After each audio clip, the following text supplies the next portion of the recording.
Now I'll tell you a little bit about what we think we would like to see happen in all of the communities that are part of the Pacific Northwest Brain Tumor Alliance.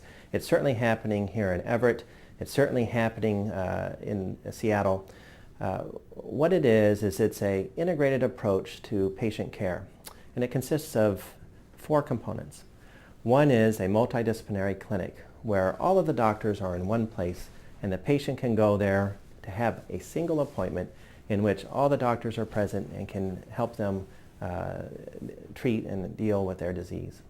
These doctors will have met already in a tumor board, so they've already discussed the patient's images as well as the treatment plan. So there's minimal delay in bringing treatment and treatment options to the patient. That to me seems to be quite simple, and turns out it's not quite simple to do, but again, Everett's done an excellent job at putting that into place. Second component is this idea of clinical trials. When you are facing a disease which is fatal, with no cure, rapidly progressing in 1 or 2 years, clearly the state-of-the-art of medical care is not acceptable to you or to your family. Clinical trials offer hope. They offer access to new treatments that currently aren't available except under the protocols of a clinical trial. Most clinical trials today require that we understand a little bit more about the patients and their disease. Let me tell you, just as a digression, a little bit about that. If you take a look at cancer treatments today, what strikes you about today versus 20 years ago is that today the treatments are targeted. They are targeted specifically at a patient's tumor. And let me define what that means. If you look under a microscope at brain cancer across all patients, it looks surprisingly the same across all patients. And yet we know when we treat those patients that some patients will do better than others. Why is that? Because if you look under the microscope, you're just looking at the cells that make up the tumor, and frankly they all look alike, sort of like looking down at a football stadium with a bunch of people and they all look kind of alike from a distance. But when you look closer at these cells, and by closer I mean when you look at the molecules that make up the cells, and particularly at the genes that are expressed in the cells, then you see that there are significant differences between patients. Most clinical trials today, when they design the trial, they try to figure out in some way how can we separate out patients based on gene expression. Now, genes are basically little switches. You can think of them as switches. A gene's either on or off in a tumor cell. What we know about cancer is that genes have a significant influence on cancer. And whether or not a gene is turned on or off can make the difference between whether a cancer is going to grow or not. There are about 30,000 genes that are in a patient's genome, and in a cancer cell there's about 20,000 that have either been turned on or off. So understanding whether genes are turned or off is clearly a key at understanding which patients will respond or won't respond to a particular therapy. Well, understanding that as background, clearly if you're going to offer clinical trials, you need to have some capacity to measure gene expression in the patients.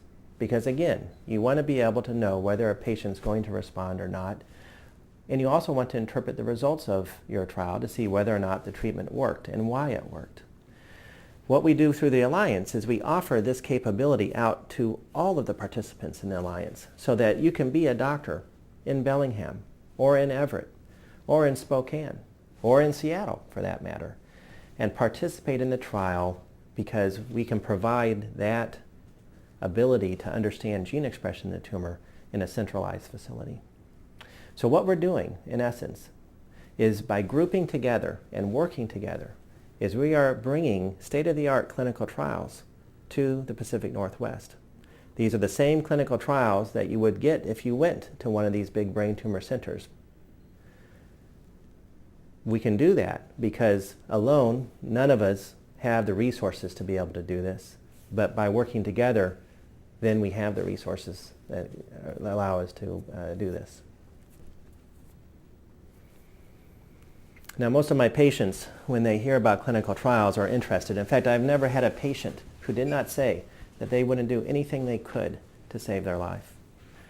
But the bottom line is that when it comes right down to enrolling in a clinical trial, if it's not available in your own community, it's pretty hard to do. I take care of about 100 patients with brain cancer, newly diagnosed each year. There's about 200 that are under my care. Only about 1% of them actually have the ability to get up and travel across the country to be part of a clinical trial. All of them, however, would like to be a part of a clinical trial if possible. Clearly, by offering them in the community, we are doing a great service to these patients. And clearly, by recognizing that no one institution can do it by themselves, only by working together, that is the solution. Now, the third component of cancer care that we think is important in the community is what we call integrative care. Stop for a second to tell you a little bit about what these patients experience. You know, the actual medical side of taking care of brain cancer is fairly straightforward. I can usually cover that in an hour or two of discussion with a patient and the family. It's routine once you understand it and understand what needs to be done. It's very straightforward and easy to understand. But there's a whole nother element to this disease which is not so easy to understand. You know, this idea of how to deal with communicating that you have cancer with your family or with your employer or with your friends. How to deal with insurance companies. How to deal with disability if that's what's occurred. How to deal with the emotional, psychological aspects of having cancer, of hopefully having remission, and hopefully even someday being a survivor. These are all very important, deeply personal issues that transcend the traditional model of what a medical doctor provides. Yet we think it's equally important. In fact, I have two criteria. Everything that crosses my desk has to meet one of these two criteria to become a part of the Alliance programs. Number one, it has to in some way improve survival. Number two, it has to in some way improve quality of life.